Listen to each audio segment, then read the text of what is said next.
My name is Emily. I am 35 years old, and I never thought the ghosts of my past would physically knock on my front door.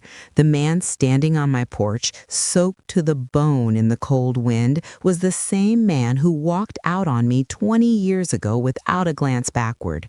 My heart hammered against my ribs as I stared at his aged face, feeling a mix of childhood terror and adult rage. He fell to his knees on the wet concrete, clasping his trembling hands together as he begged for my mercy, whining about how he desperately needed my help to survive. But as I looked down at the pathetic figure of my father, a chilling thought crossed my mind. To understand the sheer audacity of this man begging on my porch, you have to know what he did 20 years ago. I was just a 15-year-old teenager when my father, Richard, a man who is now 60 years old, decided that family life was simply too much of a burden. I remember that dreadful evening with sickening clarity. My mother was resting in the bedroom, pale and weak, recovering from grueling medical treatments for a disease that was slowly eating her alive.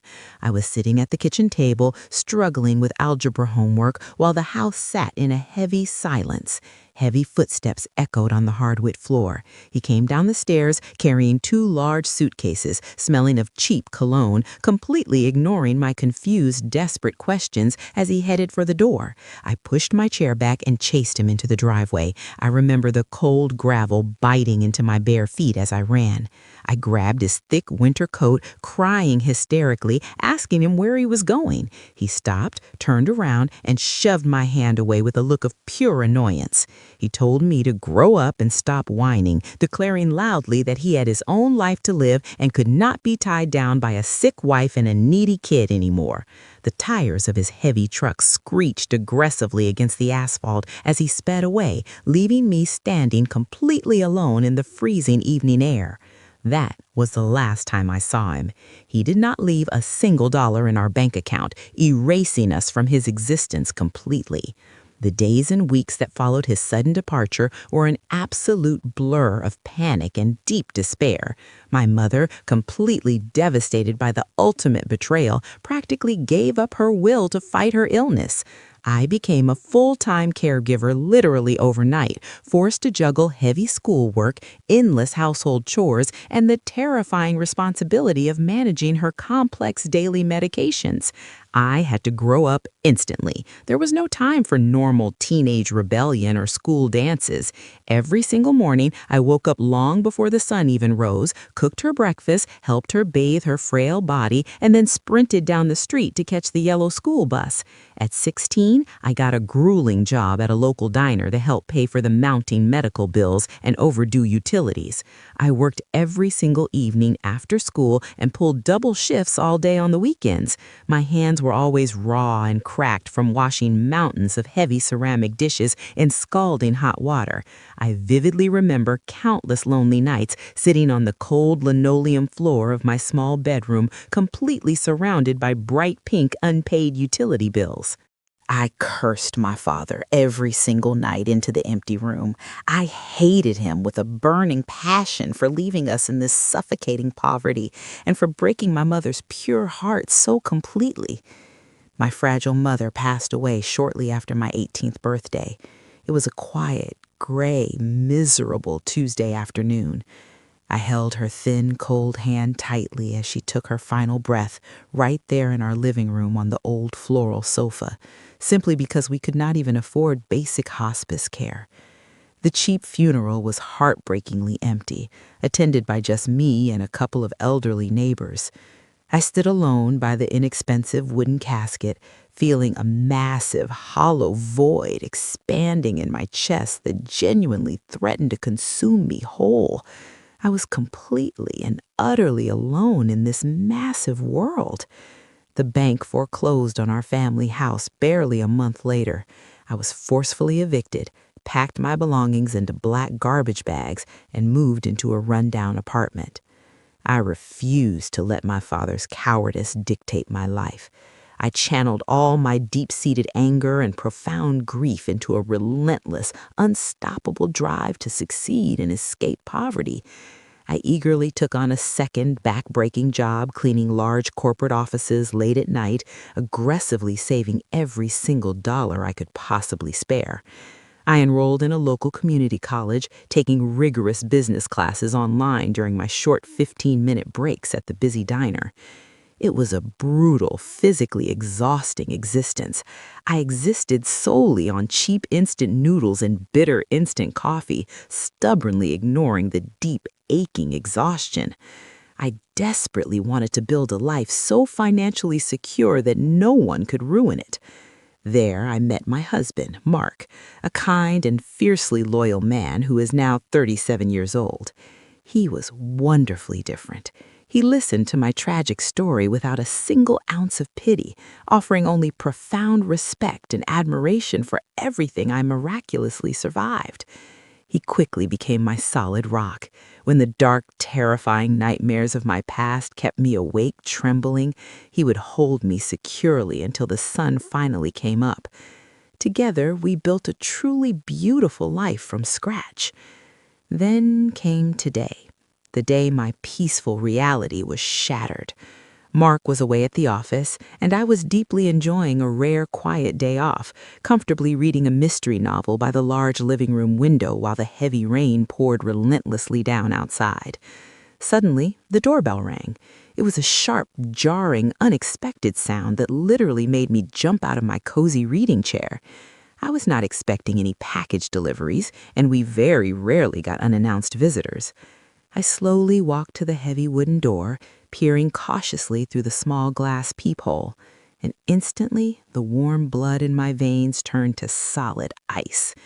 Even though 20 hard years had aged him terribly, brutally stripping away his confident posture and replacing it entirely with a hunched, defeated frame, I recognized his face instantly.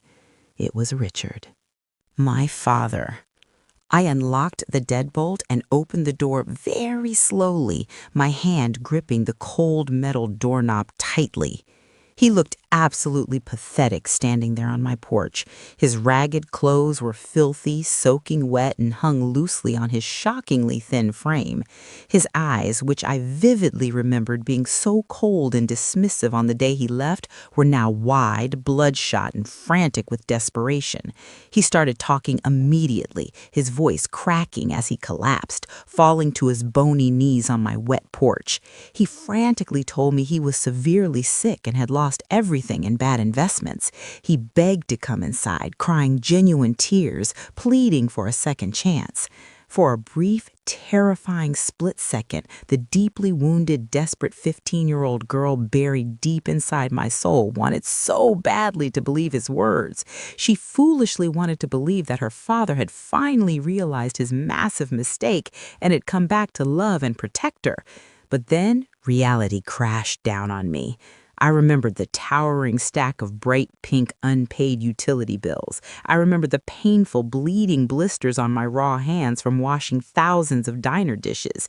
I remembered the absolutely terrifying, haunting sound of my mother gasping and struggling to breathe while I desperately dialed the busy hospital phone line. The brief moment of pity instantly evaporated, replaced by a cold, unshakable clarity. He did not come back because he loved me. He came back because he was entirely out of options. I looked down at him, my expression blank. I did not yell or scream.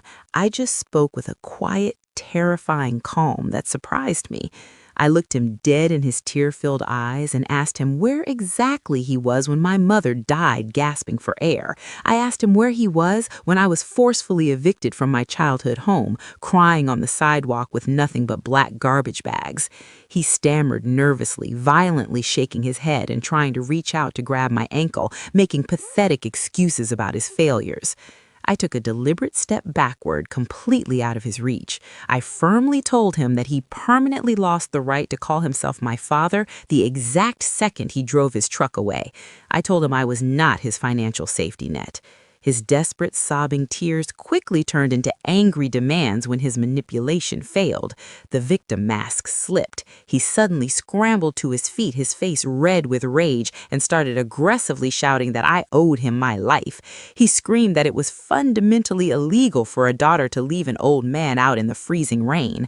I calmly pulled my smartphone from my warm pocket and dialed the local police department, holding the bright screen up high so he could clearly see the numbers being dialed. I told him in an unwavering voice that he had exactly 1 single minute to get his feet off my private property before I had him arrested and thrown in jail for trespassing. The sheer panic instantly returned to his wide eyes. He quickly backed away, cursing me viciously as he stumbled down the street. I firmly closed the heavy front door and loudly locked the brass deadbolt. I leaned my back against the solid wood, fully expecting to break down and cry. But surprisingly, I did not. Instead, a massive, crushing, invisible weight literally lifted off my tired shoulders. The dark, looming ghost that had haunted my every step was finally gone. I realized in that quiet moment that I had spent years secretly fearing this exact confrontation, constantly wondering if I would be too weak to stand my ground. But seeing him today proved to me once and for all that he was nothing more than a broken stranger, and I was a remarkably strong woman who had single-handedly built an incredible life. When my husband Mark came home later, I told him everything. He held me tight, proud of my unwavering strength.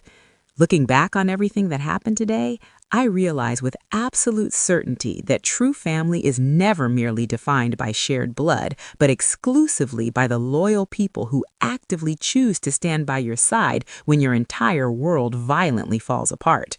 My father made the selfish choice to walk away from his responsibilities, and in doing so, he unintentionally taught me exactly how to survive and thrive without him. I promise you that I will never apologize for finally choosing myself over the man who callously abandoned me. What about you? If the specific person who caused your deepest childhood trauma suddenly appeared on your doorstep begging for help, would you have the strength to do the same in my place? Until the next story.